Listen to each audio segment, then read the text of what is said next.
Hi guys, I'm finishing up chapter 1. The Bootlace Magician. He could feel the buzz of magic in the leather right now.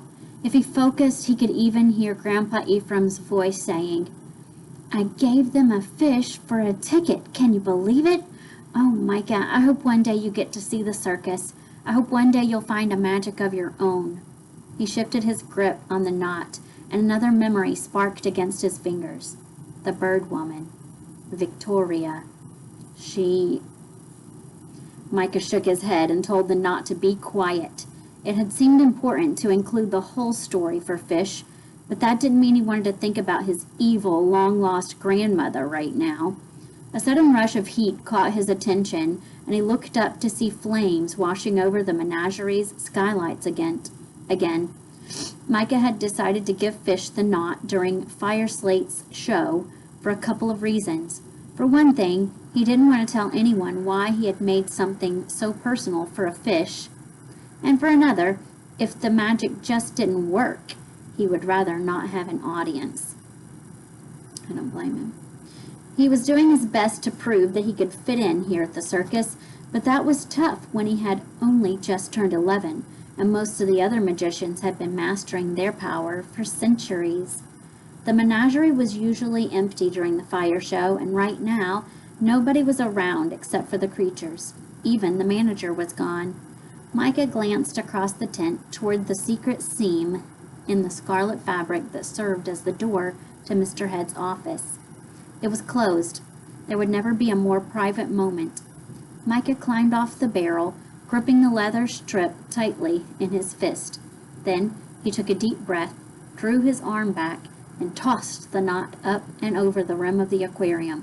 It plopped into the tank and sank slowly through the clear, greenish water. Micah had timed the throw well. Fish was about to pass by on another circumnavigation, and the knot would brush across one of his fins. That will be enough. It has to be. Suddenly, Fish stopped swimming. "Fish?" Micah protested, pressing his face to the glass. "What are you doing?" Fish eyed the knot. "Touch it," Micah said encouragingly. "Just with your fin. Don't let it sink to the bottom." He flapped one of his arms like a fin, hoping that would give Fish the right idea. But Fish didn't budge. "Come on," Micah begged as the knot drifted down. "Please, please touch it." As if he'd heard, Fish swished his tail until the knot was right in front of his nose. But he didn't brush his fin against it. Instead, he did something Micah had never seen him do before. He opened his mouth wide as a shark's. "Wait a second," said Micah.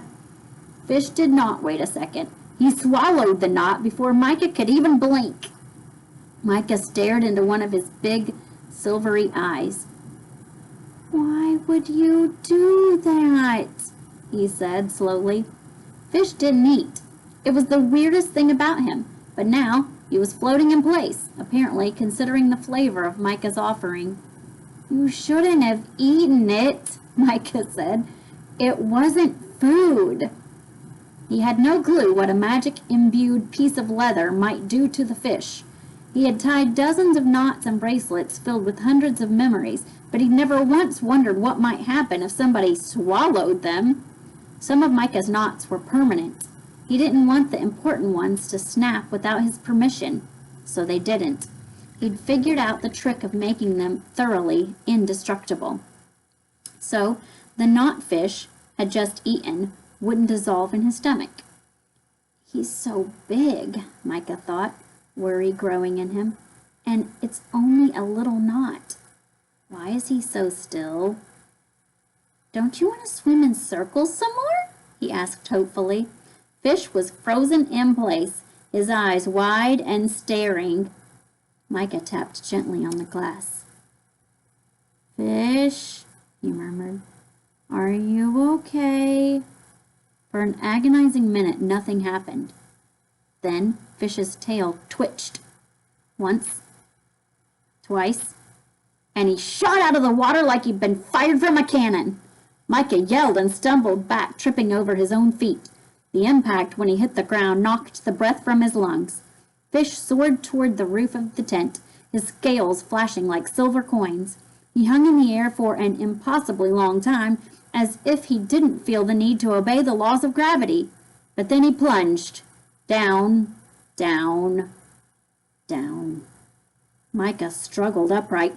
What if Fish hit the side of the tank? What if he landed in the sawdust? What if... Splash! Fish belly flopped back into the aquarium, and a wave of cold, salty water knocked Micah down again. He crawled toward the tank on his hands and knees. Hold on 1 second, friends. He crawled toward the tank on his hands and knees, sputtering and shaking his wet hair out of his face. Fish was rocketing around, crashing into the walls so hard that Micah was sure he was about to break the glass. "Stop! Stop!" he cried, clambering to his feet. "Fish, don't!" But Fish didn't stop. He bashed into the side of the tank again and again, thrashing his tail wildly. The other menagerie animals, curious about the commotion, were climbing out of their habitats. They were scurrying, slithering, and waddling toward the aquarium en masse, and Micah didn't know if he should order them to stay away for their own safety or ask them for help. His heart battered against his ribs, every bit as determined to burst out of its confinement as Fish was. He shooed off a mouse bird that was twittering around his head and raised a hand toward Fish, willing him to calm down. "It's okay," Micah said. "It'll be okay, Fish. I'm going to get help."